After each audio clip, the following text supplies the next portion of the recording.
Hello my dear students, welcome back to our channel neat and clear botany. So बेटा, आज हम लोग अपना स्टार्ट करेंगे क्लास 9th का very first chapter, that is the fundamental unit of life. Okay, बहुत important chapter है। Basically हमारे सिलेबस में एज सच बहुत ज्यादा लंबा सिलेबस नहीं है 9th क्लास का। In bio there is only 3 chapters. Very first that is the fundamental unit of life, that is cell. Second chapter हमारा आएगा that is the tissues, and last one that is the improvement in food resources. इसके अलावा बाकी आपके तो 3 chapters और थे। Diversity भी था, why do we fall ill भी था, एंड ऑल्सो नेचुरल रिसोर्सेज। तो ये सब आपके डिलीट हो गए हैं, तो अभी आपके सिर्फ 3 चैप्टर्स हैं बायो के अंदर क्लास 9th में। सो हम लोग स्टार्ट करते हैं अपना very first chapter, that is the fundamental unit of life. Okay, heading डालते हैं बेटा, फंडामेंटल यूनिट ऑफ लाइफ।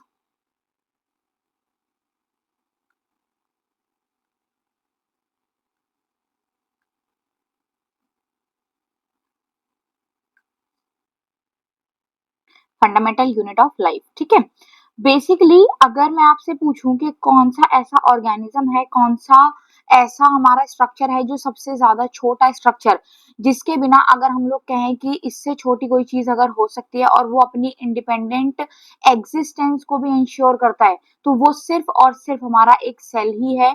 क्योंकि जो सेल है it only and only ensures the independent living existence. क्योंकि कोई भी अगर सेल होगा तो श्योरली वो लिविंग नेचर का होगा। अब वो डिपेंड करता है, कोई सा भी सेल हो सकता है, whether it is a prokaryotic cell और यूकैरियोटिक सेल। ये दोनों सेल कौन से होते हैं इसको मैं आगे डिटेल में आपको समझाऊंगी और इसके बारे में डिफरेंशिएट भी लिखेंगे, ठीक है ना। तो सबसे पहली बार ये जो हमारा सेल है, ठीक है, आपके एनसीईआरटी में बेटा आप देखोगे तो आपके एनसीईआरटी में येलो कलर के बॉक्स के अंदर पूरा का पूरा हिस्टोरिकल अकाउंट दे रखा है। तो पहले मैं आपको एक बार हिस्टोरिकल अकाउंट समझाती हूँ कि हिस्टोरिकल अकाउंट बेसिकली होता क्या है, सेल की डिस्कवरी हुई कैसे थी, ठीक है ना। कौन कौन से साइंटिस्ट हैं जिन्होंने सेल को डिस्कवर करने में हेल्प करी थी, और कौन कौन सा बेसिकली ईयर है जिसके अंदर जो डिस्कवरी है सेल की वो हुई है। तो ये हम लोग एक बार वन बाय वन स्टार्ट करते हैं, फिर इसके बाद में हम लोग आगे अपना कंटिन्यू करेंगे चैप्टर। तो इसमें हमारा स्टार्टिंग का हिस्टोरिकल अकाउंट पार्ट है, और फिर कुछ ऑर्गेनिजम्स के बारे में, वायरस का एक छोटा सा टॉपिक है, फिर माइक्रोस्कोप के बारे में, फिर उसके बाद में हमारा सेल, सेल के 3 पार्ट्स होते हैं। एक पार्ट हमारा होता है that is the cell wall, उसके अंदर प्रेजेंट होती है प्लाज्मा मेम्ब्रेन, और उसके अंदर प्रेजेंट होता है साइटोप्लाज्म।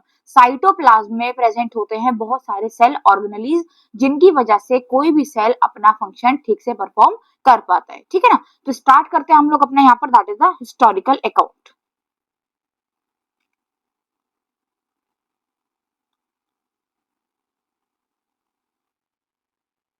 हिस्टोरिकल अकाउंट, ओके बेटे। चलो, सबसे पहला जो वेरी फर्स्ट टाइम जो सेल की डिस्कवरी की स्टार्टिंग हुई थी, वो करी थी साइंटिस्ट रॉबर्ट हुक ने, ठीक है। साइंटिस्ट रॉबर्ट हुक, बेटा ईयर था 1665।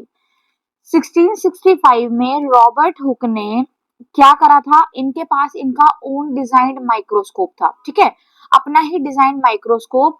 उस माइक्रोस्कोप में इन्होंने क्या करा, जो कॉर्क की लेयर होती है, प्लांट की जो कॉर्क सेल होती हैं, उस कॉर्क की लेयर का एक थिन स्लाइस लिया और उससे स्लाइड प्रिपेयर करी।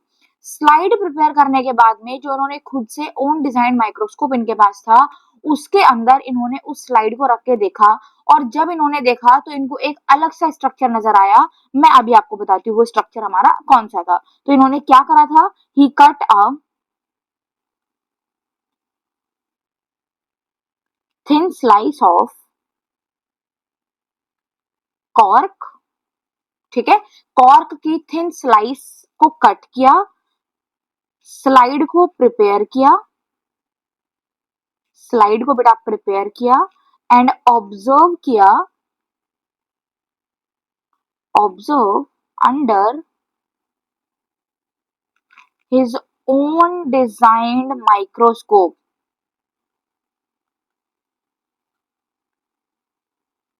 ओके। तो ओन डिजाइन माइक्रोस्कोप में इन्होंने ऑब्जर्व किया उस स्लाइड को, और आप जानते हो कैसा स्ट्रक्चर यहाँ पर दिखा इनको, इनको यहाँ पर बिल्कुल हनी कॉम्ब के जैसा स्ट्रक्चर अपीयर हुआ। तो कुछ ऐसा स्ट्रक्चर इनको यहाँ पर दिखा, लाइक दिस। जैसे मधुमक्खी का छत्ता होता है, एग्जैक्टली वैसा स्ट्रक्चर इनको यहाँ पर इस स्लाइस का जो स्लाइड प्रिपेयर किया था कॉर्क की स्लाइस का, इसमें इन्होंने देखा। तो it gives a Honey comb like structure, ये इन्होंने देखा, तो it is a Honey comb like structure. और ये हनी कॉम्ब लाइक स्ट्रक्चर जो था, इसके अंदर फिर इन्होंने और फर्दर अपनी स्टडी करी, ठीक है। अब जब इन्होंने देखा तो ये जो यहाँ पर मैंने वॉल बनाई है, इस वॉल का नाम इन्होंने रखा that is the cell wall. Okay, अब इसके अंदर आप देखोगे तो ये जो बीच में खाली खाली आपको यहाँ पर मेरी स्क्रीन पर ब्लैक ब्लैक कलर की स्पेस नजर आ रही होगी, कौन सी स्पेस है, ये वाली, ठीक है।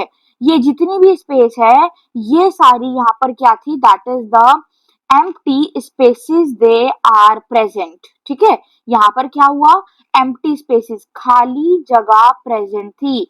अब ये खाली जगह प्रेजेंट होने का जो मेन रीजन था वो क्या था, आफ्टर द रिसर्च ये चीज पता चली कि कोई भी अगर सेल है, लेट सपोज मैं यहाँ पर आपको एक सेल बनाकर दिखा रही हूँ, लेट सपोज ये कोई एक सेल है बेटे, ठीक है।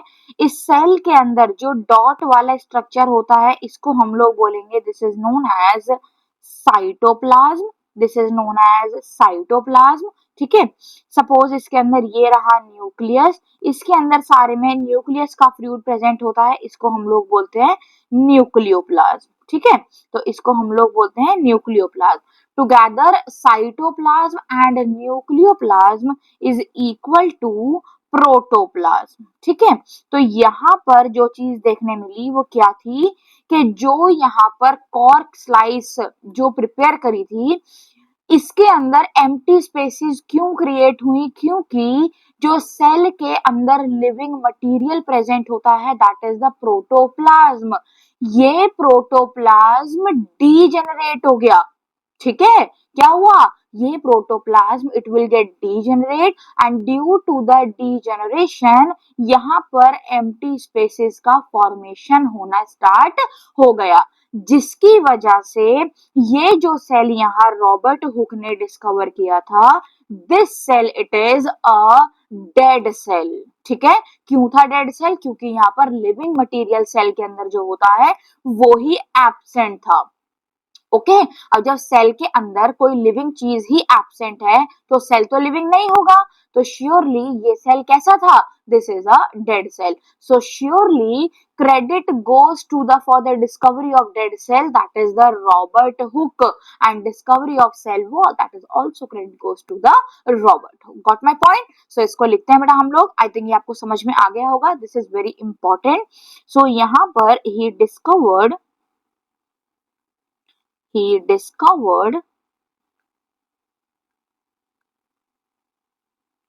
डेड सेल, ठीक है। तो इन्होंने बेटा क्या डिस्कवर किया यहाँ पर, इन्होंने यहाँ पर सेल तो डिस्कवर करा बट डेड सेल डिस्कवर करा था, ये डेड सेल यहाँ पर लिविंग सेल नहीं था, ठीक है ना। तो सबसे पहली चीज भाई, अब जब सेल डिस्कवर हो गया है तो डिस्कवरी के बाद में अब इसके बाद नेक्स्ट साइंटिस्ट हमारे यहाँ पर थे that is known as Anton van Leeuwenhoek, ठीक है। तो Anton van Leeuwenhoek second scientist है हमारे, second scientist that is known as Anton van Leeuwenhoek. बेटा ये नेम आपको लर्न करने हैं क्योंकि इनकी और कोई भी ट्रिक नहीं है, ओके ना। So Anton van Leeuwenhoek, okay, Anton van Leeuwenhoek. और बेटे ईयर कौन सा था, दैट इज 1674, ओके ना। सो यहाँ पर अब इन्होंने क्योंकि ऑलरेडी सेल डिस्कवर हो गया था, that was a dead cell discovered by scientist Robert Hooke. Now second cell अब इन्होंने यहाँ पर डिस्कवरी करनी स्टार्ट करी, और इन्होंने यहाँ पर पॉन्ड वाटर में, ठीक है, पॉन्ड वाटर के अंदर इन्होंने यहाँ पर डिस्कवरी करी, पॉन्ड वाटर में लाइक प्रोटोजोआस, ठीक है। तो इन्होंने क्या था, प्रोटोजोआ के अंदर सबसे पहले डिस्कवर किया, तो ही डिस्कवर्ड लिविंग सेल, ठीक है ना। और लिविंग सेल की डिस्कवरी कहाँ पर हुई थी, पॉन्ड वाटर में हुई। तो ही डिस्कवर्ड लिविंग सेल। तो डेड सेल की डिस्कवरी किसने करी थी बेटा, डेड सेल की डिस्कवरी करी थी रॉबर्ट हुक ने। और लिविंग सेल की डिस्कवरी किसने करी, एंटोन वैन लीeuwenhoek ने। जब इन्होंने प्रोटोजोआ के ऊपर कर दिया, फिर इसके बाद में इन्होंने ह्यूमन की आरबीसीज के ऊपर भी डिस्कवर किया, इसके बाद इन्होंने ह्यूमन के स्पर्म्स के ऊपर भी डिस्कवर किया, और फाइनली जाकर के सेम कंक्लूजन निकला कि जो सेल्स होते हैं they are living in nature. और लिविंग का सेल को बेसिकली लिविंग हम कैसे बोल सकते हैं कि उस सेल के अंदर there is a presence of cytoplasm as well as nucleoplasm, ठीक है ना। तो जो साइटोप्लाज्म होता है that is the main arena of all living organism, चाहे तो कोई भी सेल हो, प्रोकैरियोट हो, हमेशा साइटोप्लाज्म जरूर प्रेजेंट होगा, ठीक है ना। I think this is very much clear to all of you. Now इसके बाद में बेटा हम लोग अब नेक्स्ट इसका देखते हैं, क्योंकि हिस्टोरिकल अकाउंट पढ़ रहे हैं तो एक एक बार सारे देख लेते हैं हम लोग कौन कौन से साइंटिस्ट ने क्या क्या चीजें डिस्कवर करी थी, ठीक है। नेक्स्ट है हमारा यहाँ पर that is scientist Robert brown. बड़े बिल्कुल भी कंफ्यूज नहीं होना है between Robert Hooke and Robert brown, ठीक है। तो दोनों बिल्कुल डिफरेंट साइंटिस्ट हैं, Robert Hooke, Robert brown. Robert Hooke ने डेड सेल को डिस्कवर किया था, और रॉबर्ट ब्राउन ने किसको डिस्कवर किया, ही डिस्कवर्ड न्यूक्लियस, ठीक है। तो इन्होंने क्या करा बेटा, इन्होंने न्यूक्लियस की डिस्कवरी करी, और न्यूक्लियस की डिस्कवरी कहां पर करी थी इन्होंने, ऑर्किड प्लांट के रूट सेल्स के अंदर, ठीक है। तो इन्होंने कहां पर किया था, इन ऑर्किड रूट सेल्स, ठीक है। तो इन्होंने ऑर्किड प्लांट के रूट सेल्स के अंदर सबसे पहली बार न्यूक्लियस को डिस्कवर किया था, और इन्होंने ही बताया था कि जो न्यूक्लियस है, इस न्यूक्लियस के अंदर प्रेजेंट होता है जेनेटिक मटेरियल, और यही जो जेनेटिक मटेरियल है, this genetic material it is responsible for transmission of one generation to the another generation, और इसी की वजह से जो कैरेक्टर्स होते हैं उनका ट्रांसफर होता है पेरेंट से ऑफस्प्रिंग्स के अंदर, ठीक है। यही जो न्यूक्लियस है, बेसिकली जो न्यूक्लियस है, जैसे हमारी बॉडी में कंट्रोल, हमारी बॉडी को पूरा कंट्रोल करने के लिए कौन रिस्पॉन्सिबल है, ब्रेन, ठीक है। सिमिलरली जो सेल है, सेल के अंदर सेल को कंट्रोल करने वाला कौन है, दैट इज द न्यूक्लियस। इसीलिए हम लोग न्यूक्लियस को क्या बोलते हैं, that is known as brain of the cell, ठीक है। That is also known as master organelle, that is also known as engineer of the cell, that is known as control room of the cell, ठीक है। तो different different naming है यहाँ पर। ये सारी चीजें हमारी कौन है, क्या है, दैट इज द न्यूक्लियस। किसने डिस्कवर किया था, साइंटिस्ट रॉबर्ट ब्राउन ने। Got my point. चलो नेक्स्ट हम लोग यहाँ पर देखते हैं फोर्थ वन, साइंटिस्ट परकिंजे का क्या था कंट्रीब्यूशन। साइंटिस्ट परकिंजे इन 1839 इन्होंने बेटा क्या देखा था कि जो सबसे पहले टर्म प्रोटोप्लाज्म है, ठीक है, जो प्रोटोप्लाज्म अभी मैंने आपको बताया cytoplasm and nucleoplasm together known as protoplasm, तो जो प्रोटोप्लाज्म टर्म है वो किसने कॉइन किया था, साइंटिस्ट परकिंजे ने कॉइन किया था, ठीक है। ये साइन बेटा सब ना आपको आपके क्वेश्चन पेपर में आ सकते हैं, तो इसको आराम से देखना। ही कॉइन्ड टर्म प्रोटोप्लाज्म, इन्होंने क्या करा था, प्रोटोप्लाज्म टर्म कॉइन किया था, और इसको क्या बोला था, for fluid substance of cell. ये क्या है, एक सेल का फ्लूइड सब्सटेंस होता है, तो फ्लूइड सब्सटेंस ऑफ सेल, ठीक है। नेक्स्ट है यहाँ पर next scientist that is the Huxley in 1868, ठीक है। इन्होंने यहाँ पर ये जो टर्म प्रोटोप्लाज्म है, इस प्रोटोप्लाज्म टर्म को कहा था it is a physical basis of life, ठीक है। तो इन्होंने क्या कहा था, he called protoplasm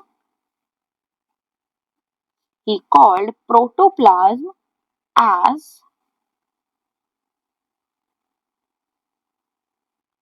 physical basis of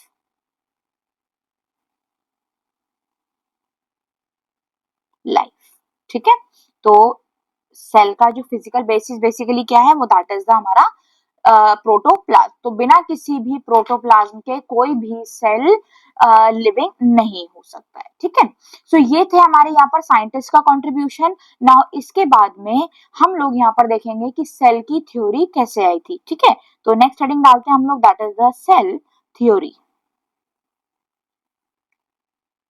next one that is the cell theory. ठीक है, अब सेल थ्योरी के अंदर दो साइंटिस्ट इन्वॉल्व हैं। एक साइंटिस्ट है हमारे that is the Schleiden and दूसरे साइंटिस्ट है हमारे दैट इज द श्वान। ठीक है, तो फर्स्ट साइंटिस्ट है हमारे यहाँ पर that is the M Schleiden.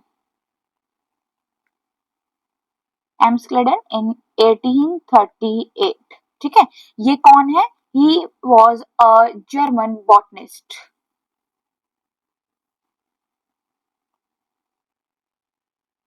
ये कौन है भाई? German botanist.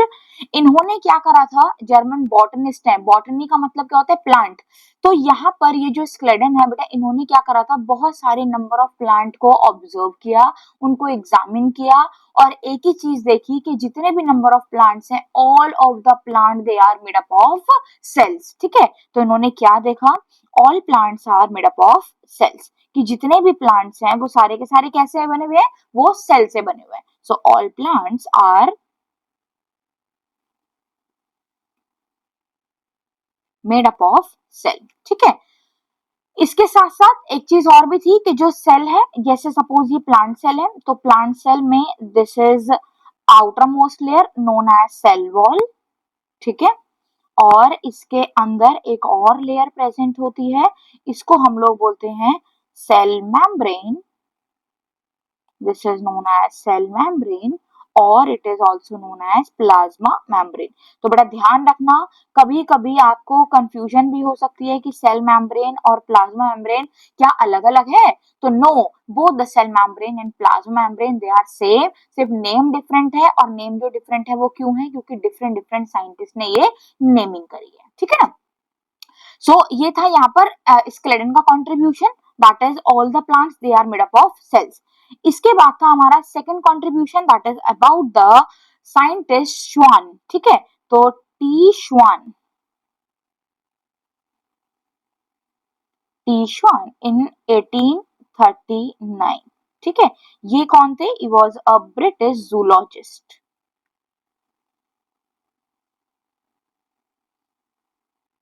He was a British zoologist। इन्होंने क्या करा था बेटा? बहुत सारे एनिमल्स को ऑब्जर्व किया, बहुत सारे एनिमल्स को एग्जामिन किया और एक ही चीज देखी कि जितने भी एनिमल्स होते हैं, all of the animals they are made up of cells. ठीक है, तो सेम बात इनकी भी हुई कि जितने भी एनिमल्स हैं, सारे के सारे एनिमल्स किससे बने हुए हैं? All animals they are made up of cells. ठीक है भाई, तो सारे के सारे एनिमल किससे बने हैं? सेल से बने हुए हैं। इसके साथ साथ इन्होंने एक और चीज ऑब्जर्व करी कि जो स्केलेटन ने बताया था कि भाई प्लांट सारे सेल से बने होते हैं, तो जो प्लांट सेल है, प्लांट सेल के अंदर there is a two different layer present on cell. Outermost layer that is known as cell wall and innermost layer, inner to the cell wall there is a cell membrane. But अगर हम animal की बात करें, तो किसी भी animal के अंदर सेल वॉल एब्सेंट होती है। ठीक है, तो यहीं पर इन्होंने ये चीज देखी कि जो एनिमल्स थे, एनिमल्स के पास में सेल वॉल एब्सेंट है। ठीक है, जो एनिमल्स हैं, animals they lack cell wall. ठीक है, इनके पास सेल वॉल एब्सेंट है, इनके पास only plasma membrane is present. ठीक है, और इसी के बिहाफ पर यहाँ पे एक सेल की थ्योरी बन गई और ये सेल की थ्योरी यहाँ साइंटिस्ट क्लेडन एंड श्वान के कंट्रीब्यूशन से थी। मेजर कंट्रीब्यूशन श्वान का था कि जो यहाँ पर एनिमल्स हैं उनके पास सेल वॉल नहीं होती है बट प्लांट्स के पास में सेल वॉल भी प्रेजेंट होती है। इसके बिहाफ पे इन्होंने एक सेल थ्योरी पब्लिश कर दी, ठीक है। और उस सेल थ्योरी के हिसाब से यहाँ पर क्या क्या चीज थी कि जो भी लिविंग ऑर्गेनिज्म है, all living organisms are made up of cell, ठीक है। all living organisms are made up of cell, ठीक है। इसी के बिहाफ पर हम लोग बोलते हैं सेल जो होता है it is a structural and functional unit, ठीक है। तो यही जो लाइन है इसके हिसाब से यहाँ पर बोल दिया कि जो सेल है that is the structural unit, ठीक है। It is a structural unit. और सेकंड यहाँ पर पॉइंट था जितनी भी एक्टिविटीज होती हैं occurring inside the cell that is sum total of all the activity occurring in a living organism, ठीक है। तो सेकंड क्या था हमारा, activities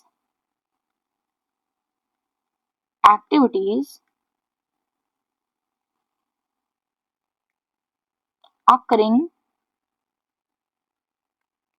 inside living organism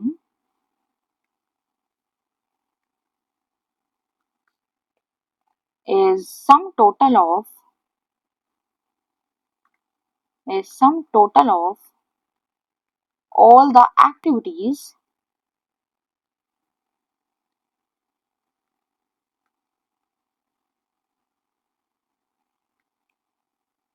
occurring inside the cell,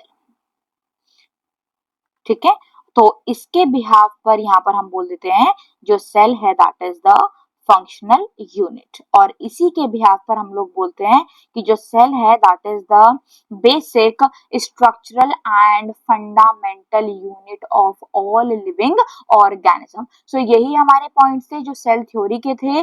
but सबसे बड़ी प्रॉब्लम यहाँ पर क्या हुई, एक डीमेरिट यहाँ पर आया और वो डीमेरिट क्या था, demerit of cell theory. Demerit of cell theory क्या था बेटा, डीमेरिट कि जो यहाँ पर नए सेल बने हैं वो कहाँ से एराइज हुए हैं, ठीक है।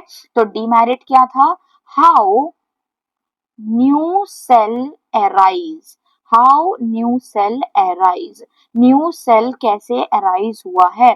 तो इसका आंसर यहाँ पर स्क्लेडन श्वान ने सेल थ्योरी में प्रपोज नहीं किया था जिसकी वजह से सेल थ्योरी डिस्कार्ड हुई। और इसका आंसर देने के लिए साइंटिस्ट रुडोल्फ विर्चो, ठीक है, साइंटिस्ट रुडोल्फ विर्चो इन 1855 इन्होंने यहाँ पर इसका आंसर किया। और इसका आंसर क्या दिया, दैट इज ओमनिस सेल्यूला ई सेल्यूला। क्या दिया इसका आंसर, ओमनिस सेल्यूला ई सेल्यूला। इसका मतलब क्या था, that all the new cell they are arise from pre existing cell, ठीक है। तो जितने भी सेल्स हैं cells arise from pre existing cell. तो जो भी ऑलरेडी प्री एग्जिस्ट है सेल उसी से नया सेल अराइज हुआ है।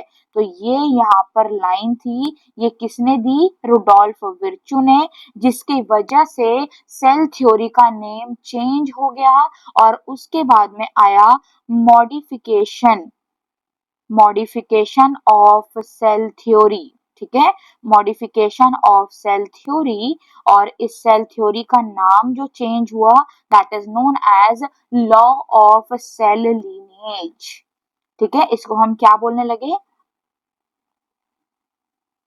Law of cell lineage. It is also known as modern theory, cell doctrine theory. तो इसके बिहाफ पे यहाँ पर क्या था, इसके बिहाफ पे फर्स्ट पॉइंट था यहाँ पर all living organisms are made up of cell, all living organisms are made up of cell, ठीक है। All living organisms are made up of cells, सारे के सारे ऑर्गेनिज्म सेल से बने हुए हैं। और दूसरा यहाँ पर क्या था, that all cell arise from pre existing cell. Okay, all cell arise from pre existing cell. तो ये थी यहाँ पर modification of cell theory. It was proposed by the scientist Rudolf Virchow.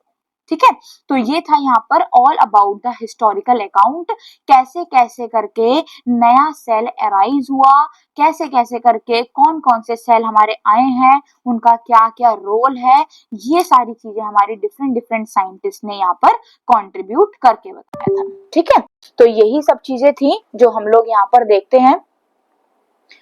ठीक है, तो ये सारी चीजें थी जो हमने यहाँ पर देखी हैं कि भाई कैसे कैसे करके नया सेल हमारा बना है।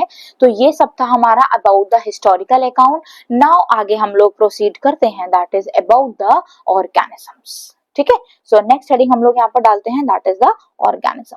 सो ऑर्गेनिजम्स बेसिकली बेटा अगर हम लोग देखें on the basis of the number of cell, तो उसके हिसाब से दो टाइप के ऑर्गेनिजम्स प्रेजेंट होते हैं। एक ऑर्गेनिज्म जो उसको हम बोलते हैं that is known as unicellular. ठीक है, एक ऑर्गेनिज्म जिसको हम बोलते हैं यूनिसेल्यूलर, और दूसरा ऑर्गेनिज्म है उसको हम लोग बोलते हैं मल्टी सेल्यूलर। ठीक है, तो यूनिसेल्यूलर एंड मल्टी सेल्यूलर दोनों में डिफरेंस क्या है? यूनि का मतलब क्या है? वन। तो कोई भी अगर ऑर्गेनिज्म एक सिंगल सेल से बना हुआ है तो उसको हम बोलेंगे यूनिसेल्यूलर ऑर्गेनिज्म। तो यहाँ पर लिख लेते हैं, दैट इज ऑर्गेनिज्म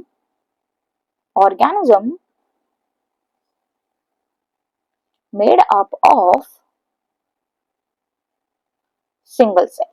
ठीक है, they are to be known as unicellular, while organisms made up of two or more than two cells, they are to be known as multicellular organisms.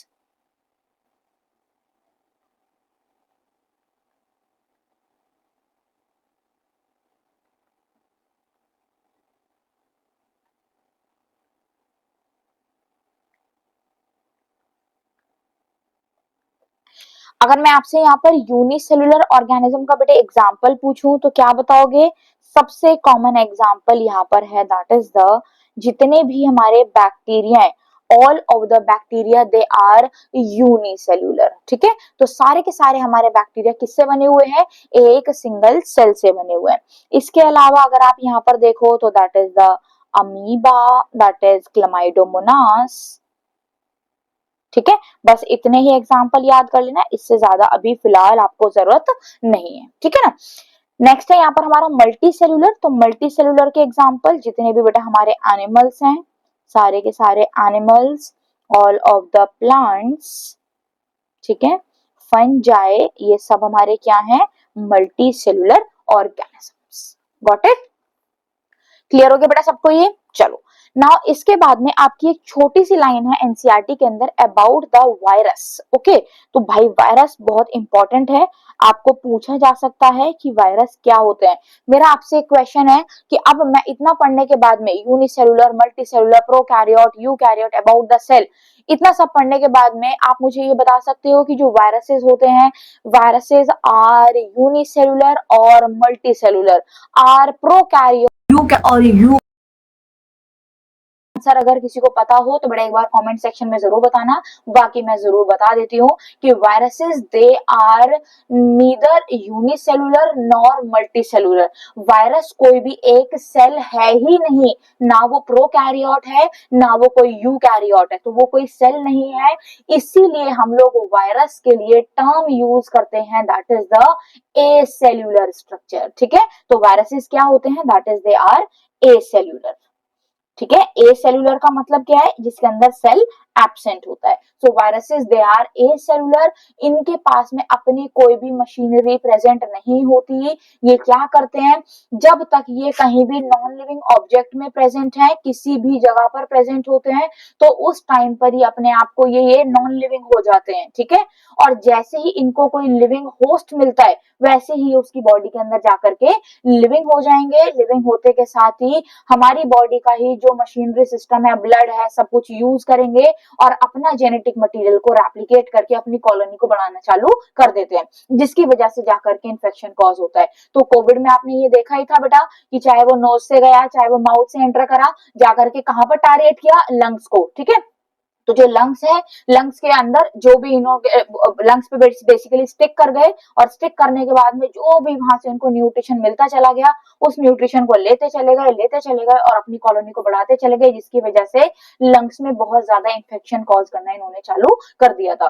So viruses different different होते हैं, बहुत सारे viruses होते हैं, इसीलिए हम लोग viruses को बोलते हैं दे आर ए सेलुलर, क्योंकि वो कोई सेल है ही नहीं। Got my point? So A cellular as they lack as they lack cytoplasm, as they lack cytoplasm and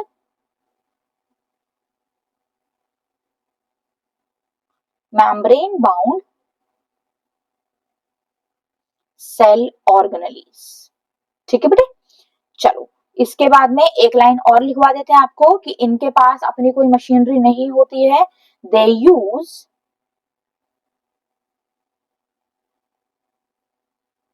cellular machinery of host, जो भी कोई होस्ट होगा उसकी मशीनरी को यूज करेंगे फॉर रेप्लिकेशन। रेप्लिकेशन का मतलब क्या होता है? दैट इज फॉर मल्टीप्लीकेशन, जिसमें वो अपने आप को डुप्लीकेट करना स्टार्ट करते हैं, ठीक है ना। सो यही है हमारा वायरस के बारे में, इतना ज्यादा भी नहीं है। वायरस के बारे में हम लोग और बहुत ज्यादा डिटेल में पढ़ते हैं in class 11th biological classification में। तो अभी आपके लिए सिर्फ इतना ही है, बाद में हम लोग इसका आगे और कंटिन्यू करेंगे। इसके बाद में मैं आपको बता रही हूँ, जो ये जैसे सेल है, बेसिकली अगर हम लोग सेल को देखें तो सेल के there is a different great variation, ठीक है, बहुत डिफरेंट डिफरेंट टाइप की वेरिएशन है with respect to the shape and size. मतलब इनके शेप बहुत सारी होती है, इनके साइज बहुत अलग अलग होते हैं। तो एक बार मैं कुछ कॉमन शेप्स आपको यहाँ पर लिखवा दे रही हूँ, ठीक है। तो यहाँ पर हम लोग लिख लेते हैं, जो सेल है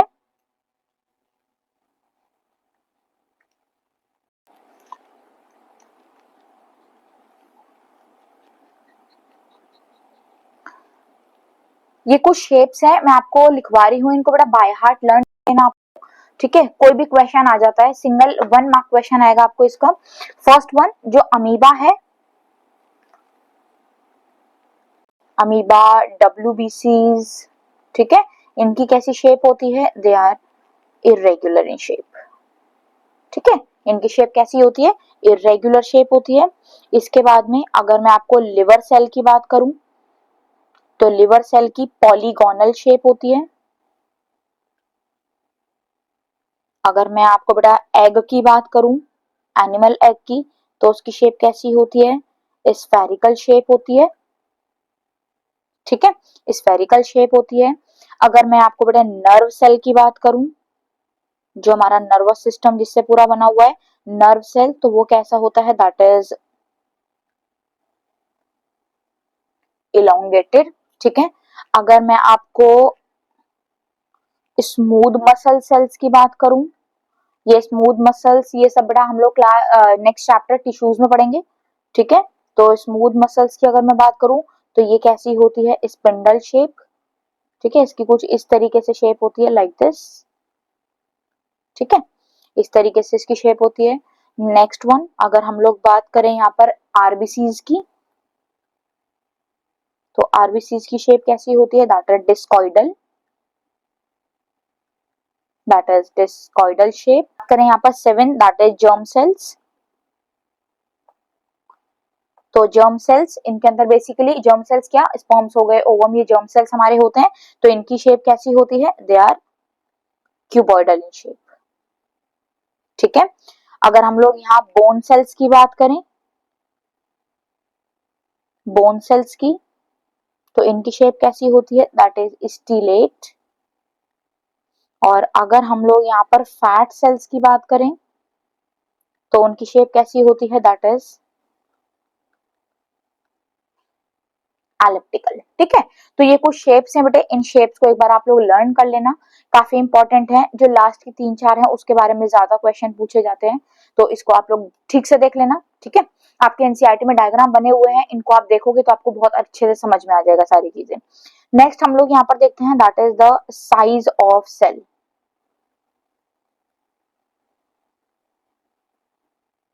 ठीक है, शेप हमने देख ली, अब हम लोग यहाँ साइज की बात करते हैं। सबसे पहला फर्स्ट साइज जो है that is the prokaryotic cell.